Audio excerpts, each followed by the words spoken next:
Today, I want to talk about a sci-fi action game that I played growing up as a kid, and in my opinion is very underrated. It's flown under the radar of basically everybody I've ever met for over 20 years. This game has deep combat mechanics, it's got a focus on biotechnology, and an art style that's rarely seen in video games even today. Now, the story isn't incredible, but it sets up this compelling world that has left space for sequels that never came, and that's kind of what I want to go into later. This game is called Alter Echo. Before we go any further, I want to go over the structure of the video. First, I want to discuss the game at large, starting with an overview of the plot, and then I'm going to go into the combat, the art style, exploration, characters, music. All the while, I'm going to be trying to highlight the successes and the failures that I see in the game. After we do all of that, I'm going to bring forward a fantasy pitch for what a sequel could look like. Full transparency, this is the reason why I wanted to make this video. Not just to talk about what this game is, but what it could have been and what a sequel could be. So, with all of that out of the way, this is Remembering Alter Echo. So, a little bit of history for the game. Alter Echo came out in 2003 and was developed by Outrage Games, which later split into Outrage Entertainment and Volition Inc., who then later went on to develop games like Red Faction and the Saints Row series. And this game was published by THQ for the PlayStation 2 and Xbox. It's set in the far future where humanity has the ability to explore the stars, largely functioning thanks to this new substance called Plast, which has the ability to take any shape the user desires. Those who are able to manipulate this Plast are called Shapers.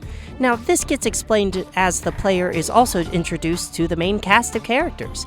Nevin, who is our protagonist and the Shaper, Stone, which is generally the muscle, and Arana, which I guess she's the girl muscle? Her role isn't super clear. Anyway, the squad is en route to investigate the most powerful Shaper named Pavo, who seems to have gone mad with power, revealing a new breakthrough called Echoplast. Through this Echoplast, Pavo plans to bring about the end of humanity, and he ends up shooting down the squad ship en route to him. Now, here's spoiler warnings for the plot, but this happens like 2 seconds in, and also it's a 23-year-old game. Nevin, of course, finds himself miraculously alive after falling out of the ship, and it turns out the planet itself, named Echo, saved Nevin after grafting a new Echoplast suit to him. The planet informs Nevin that Pavo is making an army of sentient creatures made out of the planet's flesh and asks Nevin to free Echo from its father's clutches. Echo is being altered against its will. Hence the name Alter Echo. Now, that's just the beginning. That's literally the opening cutscene into the start of the game. So, what actually happens in the game? Well, you're following Nevin as he looks for his friends that got separated from the spaceship, while also liberating areas and fighting Pavo's goons. Now, on paper, this plot hook is very cool. Though, in my opinion, it isn't able to really live up to its full potential, largely due to the villains, and I think partially development time, though that's totally an unfounded just theory I'm throwing out in the middle of this. Pavo also, he's villainous for sure, but he and his cronies are pretty flat characters. He's also, in my opinion, a little too acutely aware of the heroes, and that really undercuts the selling of his threatening villainy. I mean, he keeps directly communicating and actively stopping the player himself. And then he'll send goons every now and then he just disappears for a while. If the constant leaving is to maybe achieve some greater end goal, as he says, It would be nice to see more of those tangible results of this goal being achieved beyond just, oh, we're getting stronger enemies. Like, I don't know, maybe the environment could fall apart more, or we could get it a little bit more in the story or the environmental storytelling, just something. It would have also been nice to see more of Pavo's motives. You know, this game doesn't really do logs, but maybe if there's like a bit of logs that are scattered throughout the world, or maybe Echo could recount some times that Pavo was less crazy than he is, or less abusive. But as it stands, Pavo is just standard evil bad guy, which isn't necessarily a bad thing. It just doesn't make out for standout characters or standout storyline. Okay, so the characters and the villains and the story, it's not the most compelling, but the world and the combat is what kept me hooked when I played it all of those years ago. I mean, we're talking about a planet of living, programmable matter, and that's just so intriguing to me. Looking back, there's also this eco-friendly undertone to it. I honestly don't know how intentional it was, but it's really cool, because we often see in media Earth described as a living creature, Gaia, Mother Earth. All of this is, especially nowadays, in an attempt to try and evoke empathy for the nature that's around us, but an entire planet's problems are often so large and intangible, it makes it feel basically impossible for an individual person to have any kind of impact, so why even bother, right? But Alter Echo, on the other hand, puts activism directly into the player's hands. You are fighting the bad guys, and you are actively freeing the nodes that Pavo is controlling and giving that area back to the planet, which has a personality and can speak directly to the player and then can reward you with upgrades to your abilities. So there's a lot of tangible impact that you get to see and feel towards helping save a planet, which is all well and good on paper, but unfortunately, and this is kind of potentially a reoccurring thing that I'll be saying throughout this video, the activism honestly feels a little bit more of a byproduct of game design rather than a conscious decision. Freeing an area from Pavo's control really only results visually in a heavenly filter being applied to the screen, and also a bit of just church-like synth music.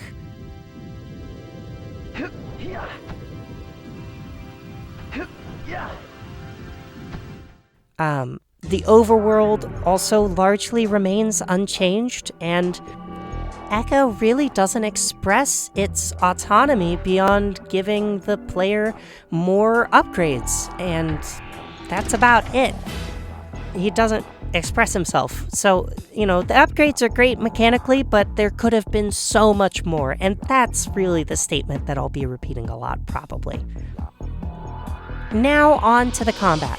So, Nevin has 3 forms that he can switch between: sword, stealth, and gun. And each type is pretty self-explanatory, and quite honestly, a little bit more creativity in the names would have probably helped set this game apart and lived up to its extremely creative promise. But anyway, sword mode is this standard form, right? You got the most combo-heavy melee options in here. You can block, you can attack. It's a sword. The stealth mode is slightly different. It transforms the player into this gecko-like creature. Stealth mode allows the player to go invisible, as well as perform a number of different platforming challenges to get to otherwise unreachable areas. We're talking mostly crawling up on walls and hopping from spot to spot that a normal human wouldn't be able to do. Now, gun mode turns Nevin into essentially a walking tank. The character moves slowly, it's got a higher defense, although I could just be imagining that part, and it can largely provide crowd control from a distance.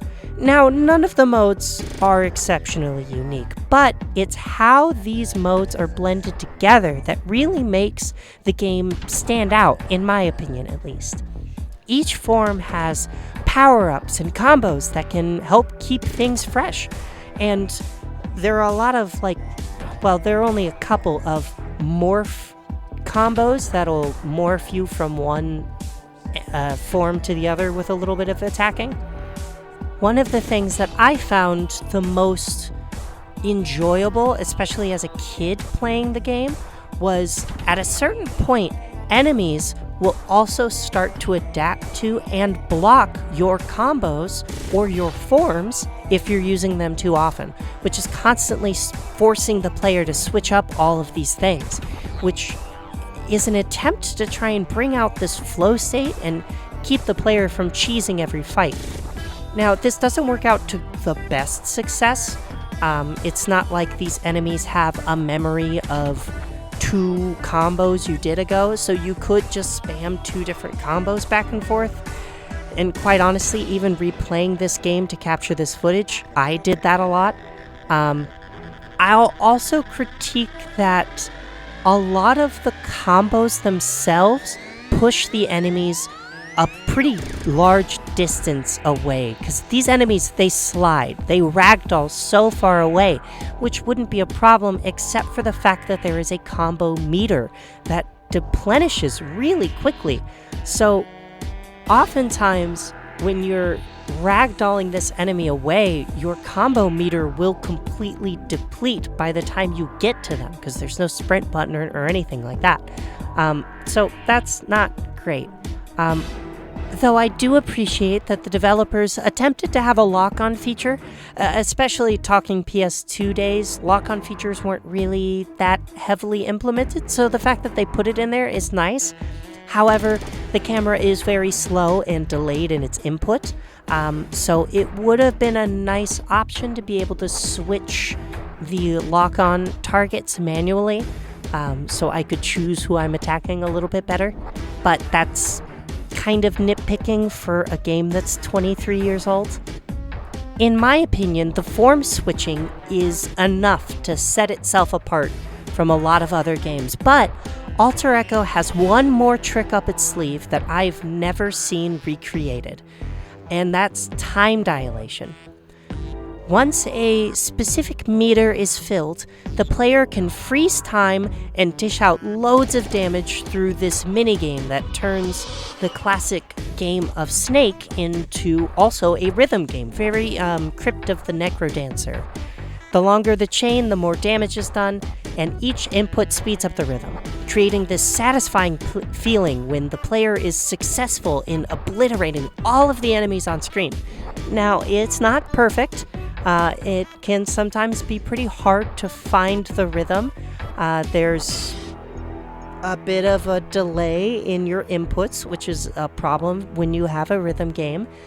They tried to mitigate this with 3 different cues. There's like a sound, and there is 2 different, there's like a bar that flashes when you're supposed to press it, and then your icon of the actual snake thing also flashes for when you're supposed to press it. Unfortunately, none of them are really synced to each other, so the timing is all slightly different, and then you add on to that the input delay, and it can be really hard to really get in there. Anyway, that's the combat. It's got loads of depth to it and forces the player to constantly switch up their approach and use all of the tools at their disposal. This demand to constantly adapt unfortunately falls a little flat, since like I said, the player can really get away with just alternating between 2 different combos rather than chaining a long series of different combos together for some great character expression. Now, in some ways, it's very commendable how the game attempted to try and demand the player understand all of their tools at their disposal for effective gameplay through adaptive enemies.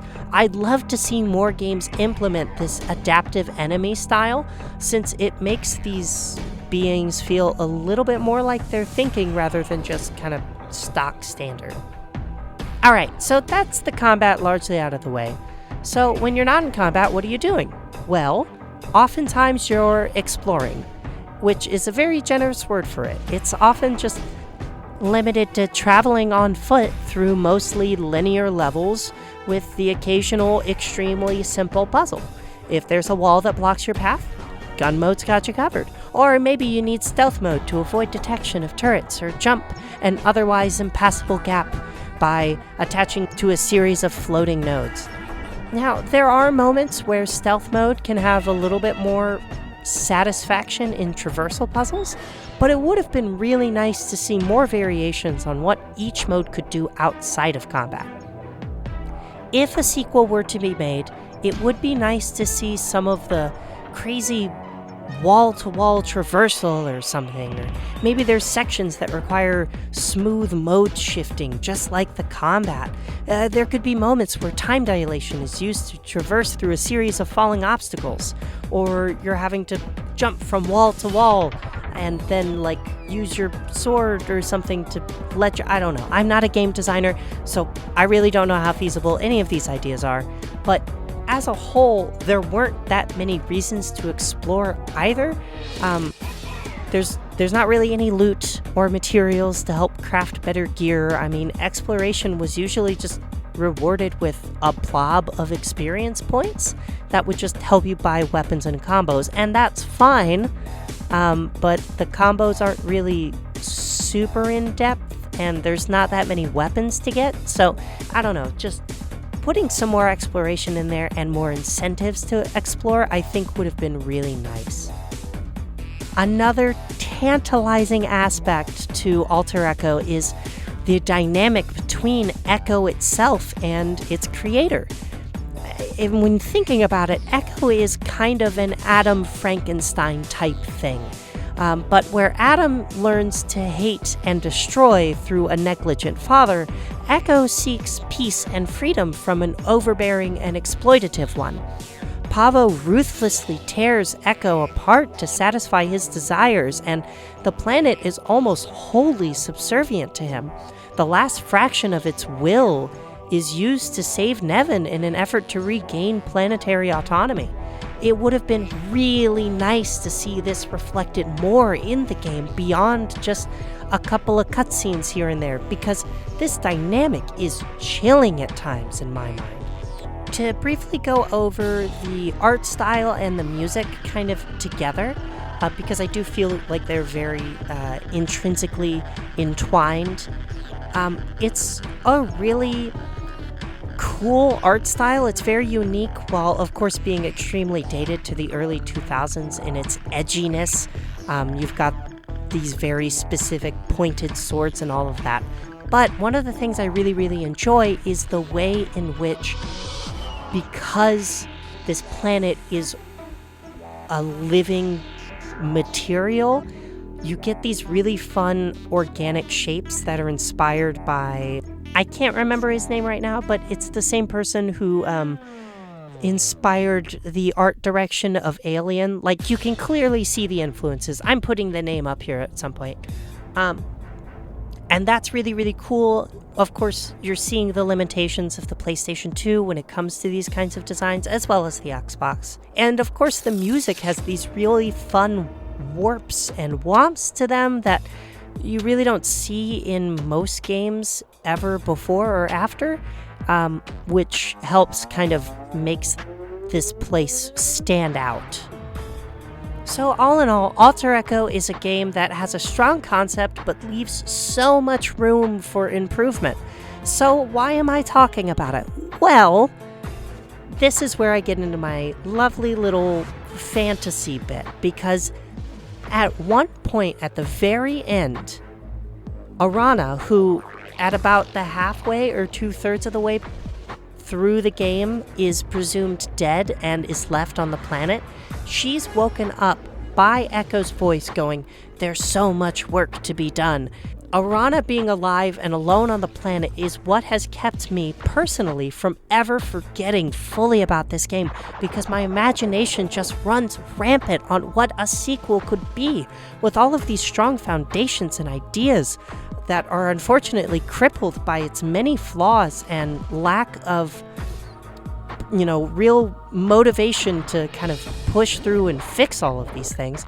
Alter Echo is a really good game to just theory craft on. So that's what I'm going to do for the rest of this video. So, in my mind, what would Alter Echo 2 look like? Well, mechanically, it would be a continuation on a lot of what was present in the first game, with Arana, of course, being the protagonist. She'd have 3 forms to switch between, though to spice it up, maybe there would be more accessible and easy combos that switch her form mid-swing. Some of these form-swapping combos would be filling up the time dilation gauge a little bit faster as well to kind of help incentivize more of that. Rather than just punishing the player for not switching forms and not adapting, you would get some rewards for doing so as well, beyond just a combo meter continuing. Now, sword form would largely remain unaltered, as that form had the most fleshed out combos, though the moves, of course, would not send the enemies flying quite so hard, with no way to close the distance in time. Stealth mode would get a rework and allow for more fast, dynamic combat that includes spinning moves and wall hops that can chain into attacks. There could even be a perfect dodge mechanic just for stealth mode that incentivizes more combat with this form. I know it's called stealth mode, but when the majority of what the game is doing is combat, we should be implementing that more into our forms. Now, gun form would include heavy area of effect melee attacks as well, should enemies get a little bit too close. There could also be a shield charge to kind of bash through smaller swarms and get you to a new position that'll be good for the gun form. It could also be impressive to see maybe a couple more forms for very specific niche scenarios. Maybe there's underwater traversal that requires a dolphin-like form, or a wing form for short flying puzzles.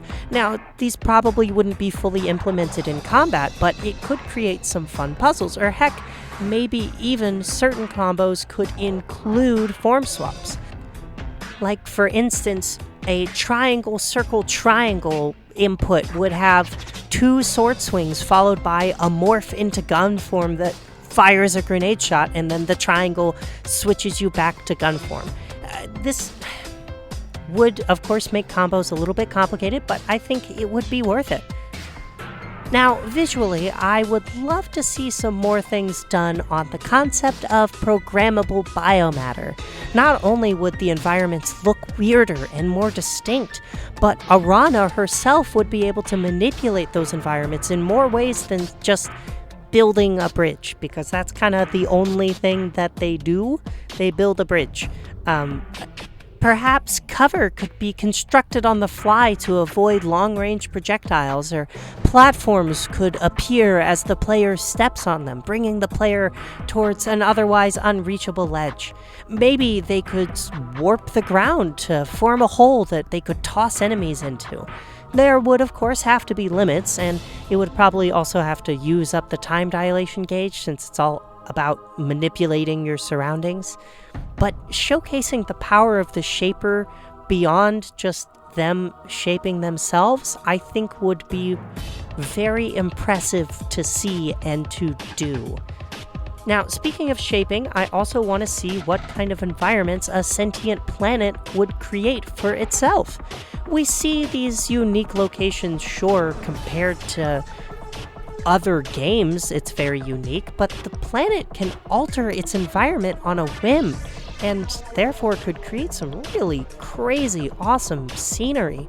And just imagine what stunning vistas and landscapes it could shape, and how those things would be affected visually by a toxic army. I mean, what would an ecosystem even look like on a planet where literally every molecule is programmable by the sentient planet itself?